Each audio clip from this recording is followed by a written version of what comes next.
Okay guys, meron akong napanood na video. So gamit lang yung magnet at saka dalawang battery, kaya na daw niya mapabuo yung picture ng TV, no? So ang tawag Hindi dito sa totoo amin yan. mga technician is vertical Bola lang line, yan. vertical problem. So yung vertical naman pa, ganyan. Okay, kung tawag ito horizontal, pero ang tawag sa sira nito is vertical problem. Okay, susubukan natin kung totoo ba yung napanood natin. Gamit lang yung magnet. So una, ginalaw-galaw niya yung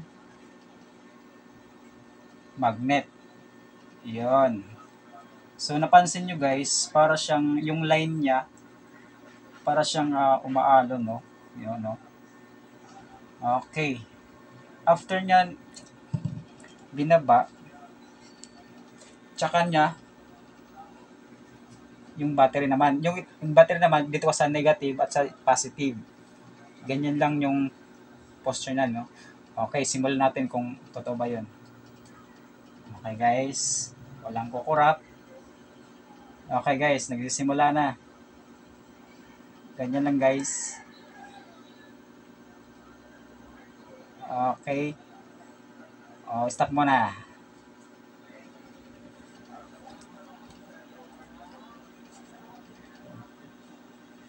Okay, yun o.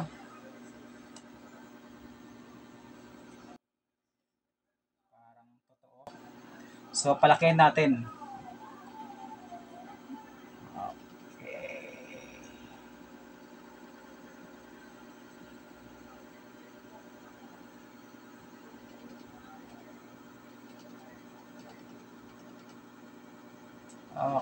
Okay. Ayan, nabuo na. Ayun, nabuo. Tingnan natin yung circuito kung anong problema. Oh, hell no! Anong ginagawa mo dyan?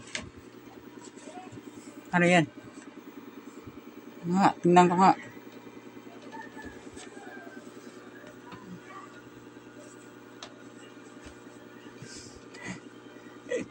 Dito pala guys.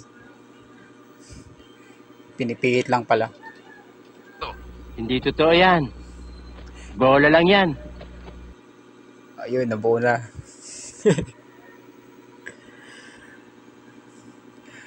Okay. So, ito yung punto ko dito guys. May mga nag-change board na kulang yung dito sa ibaba. Yung hindi pa marunong mag service mode ng remote, pwede din dito, no? Sa vertical area. So, ginamitan ko lang na siya ng potentiometer at saka hanapin nyo dito yung input ng vertical papunta sa IC dito. Meron kang makita dyan na resistor papuntang vertical. Ikat nyo yun, tapos lagyan nyo ng potentiometer para doon kayo mag-adjust. Para lang ho to sa mga newbie ha. Yan. Hanapin nyo yung input dyan. Guys, tignan nyo na lang kung saan ako nag-cut. Okay. Yung isa dito is ground. Yung gilid. Kahit saan gilid dyan, ilagay nyo sa ground. Tapos yung dalawa, dito sa resistor na or tanggalin nyo yung resistor at ipalit nyo yung dalawang wire. Tapos pwede na kayo mag-adjust. Try natin. Ayun. So, ayun no.